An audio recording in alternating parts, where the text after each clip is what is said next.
ভাই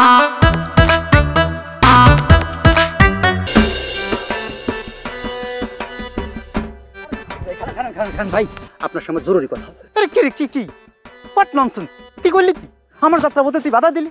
if any kind of emergency তোর কাছে আমার নাম্বার দেওয়া আছে তোরা ফোন করবি ফোন না করে তুই ফতাট কেলি কেন ইউ নো আমি কোথা স্যার কি করি একটা ইন্টারন্যাশনাল অর্গানাইজেশনে আমি স্যার কি করি টাইম ইজ মানি তোরা জানোস তা ভাই আপনি এতবার একটা অফিসে চাকরি করেন আপনার গাড়ি মেনটেন করতে পারেন না 4 চাকার কথা নেই বাদই দিলাম একটা বাইক তো কিনতে পারেন তা না আপনি ডেইলি বাইসাইকেল চালায়ে আপনি কি করেন অফিসে যান আপনার শরম করে না ভাই হোয়াট ননসেন্স শরমের কথা কেন বলতেছ আমরা কেন পিছিয়ে পড়ছি তুমি জানো আমরা পিছিয়ে পড়ছি শুধুমাত্র শরমের জন্য ফাঁসে লোকে কিছু বলে কথা স্মরণ করি আমরা নিজেরা আগাইতে পারতেছি না কিছু করতে পারতেছি না চক্ষু লজ্জা থেকে নিজের লাইফটা অনেক বড় কথাই আছে না হেলথ ইজ ওয়েলথ স্বাস্থ্যই সকল সুখের মূল time and tide wait for none all glitter result not gold ভাই আমি আপনাদের সামনে একটা বাইকের কথা বলছি আপনি ইংরেজি যা ছুটাই দিলেন আরে পাগল ইংরেজি আমি তোর সাথে বলছি আমি তো তোর সাথে এখন ইংরেজি বলিই না আমি যদি ইংরেজিতে কথা বলা শুরু করি 24 আওয়ার্স আমি ইংরেজিতে কথা বলবো একটা বাংলা শব্দ বেরোবে না আমার মুখ থেকে ওই যে ফরেনাররা আমাদের অফিসে আসে না মানে হেড অফিস থেকে লোকাল অফিসে আসি বসে আমার সামনে বসতে চায় কারণ আমি গড় তাদের সাথে ইংরেজিতে কথা বলি অল টাইম তারা আনসার দিতে পারে না তো আমাকে একটা কথা মনে রাখবি রে ভাইয়া habit is second nature tit for tat ওয়েলি রন মেশিন ভাই আপনি এত বড় বড় কঠিন ইংরেজি আপনি আমারে কেন শোনাচ্ছেন আরে আসলে তো তোকে কেন আমি ইংরেজি বলতেছি আমরা ছিলাম কোথায় সাবজেক্ট কি ছিল আপনি মোটর সাইকেল না কিনে এই ছাতার সাইকেল নিয়ে কিসের জন্য অফিসে যান সেই জায়গা হ্যাঁ সাইকেল বাইসাইকেল দেখ বাইসাইকেল একটা স্বাস্থ্যসম্মত বাহন পরিবেশ দূষণ করে না এটি তুই হিডে কি এটা তুই 1 কেজি দোয়া বাড়ি করতে পারবি 1 ইঞ্চি দোয়া বাড়ি করতে পারবি হাইতিনো হাতে দোয়া বাড়ি করে কার আমার আমি যখন তারা ভেডাল মারি হাতে আমার দোয়া বাড়ি করে দেয় এগুলা কি দেখতেছস ঘাম নরে এগুলা বর্জ্য পদার্থ হাতে আমার শরীর থেকে বর্জ্য পদার্থ বাইরে করে দেয় অথচ আজকে যদি আমি একটা মোটরসাইকেল কিনতাম হাতারে স্টার্ট দিলে হাতে অটো আমি বসে দেখতাম হাতে আমার লই যেত হাতার ভিজিটি ধোয়া বাইরে তো হাতে আমার ফ্যাট বাইরে করে দিত বসে অলসে যেতাম কি বুঝলি যার কারণে সে আমার শরীর থেকে ক্যালোরি বাইর করে দেয় আমি যখন তারা ভেডেল মারি সে আমার মাসুলগুলোকে কাজ করে দেয় আমার মাসুলগুলোর একটা এক্সারসাইজ আছে যার কারণে আমার শরীরে চর্বি জমতে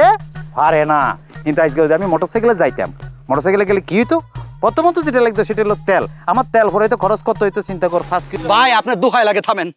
আপনি মিস্টার যুক্তিবাদী আপনার সাথে আমি যুক্তি দিতে পারবো না আচ্ছা আপনি তেল পানি বাদ দিয়ে আপনি এমন একটা যুক্তি বাড়ি করেন যাতে আমার উপরে শান্তা সম্পূর্ণ ভুল বোঝা বন্ধ করে আমার শান্তা জীবন সঙ্গী হিসেবে গ্রহণ করে তার মানে হলো আজকে তোর সাথে আলোচনার মূল এজেন্ডা হচ্ছে শান্তা এবং তার ফ্যামিলির সাথে শান্তিপূর্ণ অবস্থান that means sustainable relationship with Shanta's family তার মানে হলো বিষয়টা আপনি কঠিন কথা আমি বুঝবো না আপনি যুক্তি বাড়ি করেন যে যুক্তিটি শান্তার ফ্যামিলি তার জন্য পাত্র দেখা সম্পূর্ণ বন্ধ করে দেয় আমি শান্তারে ছাড়া বাঁচবো না ভাই আমার বাঁচান একটা প্রেমিককে আপনি উদ্ধার করেন ভাই না তুই যে শান্তাকে লাভ করো সেটা তোর কথা আমি বুঝে গেছি এখন আমার জানা জরুরি হচ্ছে শান্তা তোকে কতটুকু লাভ এবং বিশ্বাস করে এটা জানাটা খুব জরুরি অবশ্যই ভালোবাসে সে আমাকে উলমা সে আমাকে পাগলের মতন ভালোবাসে কিন্তু তার পরিবার তারা যদি জোর করে অন্য জায়গায় বিয়ে দিয়ে দেয় সে তো ঠেকাইতে পারতেছে না ভাই তাছাড়া আমার অবস্থাও তো ভালো না আমি তো বেকার তার মানে এজেন্ডা আরেকটা প্লাস করছে সাব এজেন্ডা হলো আনএমপ্লয়মেন্ট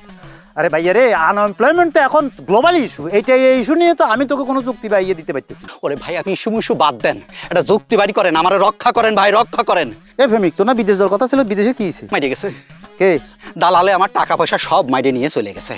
আব্বাও নতুন করে কোনো পয়সা আমার আর দেবে না ভাই এরে তুমি বিরাট সমস্যা মারাত্মক সমস্যা না তাহলে যত সমস্যাই হোক আপনি যুক্তি বাড়ি করেন এমন একটা যুক্তি বাড়ি করেন যে যুক্তিটি ওর বিয়েটা বন্ধ হয়ে যায় ভাই এবং জীবন সঙ্গী হিসাবে আমি শান্তারে ফিরে পাই আমি শান্তারে ছাড়া বাঁচবো না ভাই বাড়ি করেন যুক্তি বাড়ি করেন বিয়ে ঠেকাইতে হবে যুক্তি দিতে হবে 3 মাস শান্তারে বল অপেক্ষা করতো 3 মাস সময় দিলে কি হবে আরে গাদা 3 মাস পরেই তো খেলা হবে 3 মাস পরে তোদের ফসল উঠবে তোর আব্বার গোলা ভরা দাম থাকলে তোর আব্বার মন মানসিকতা ভালো থাকবে তখন আমি যাই কাকাকে তোর কথা বলে দিব কাকার মন ফুর্তি থাকবো কাকা না করতে পারতো না কথা বুঝছিস না ওরে সর্বনাশ এই টালে এত বড়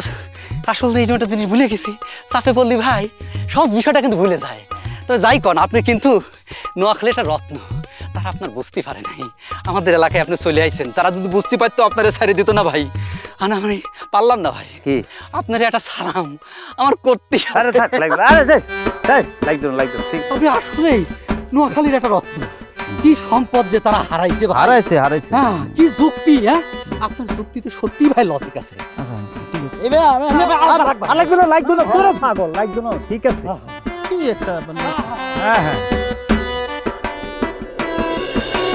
হ্যাঁ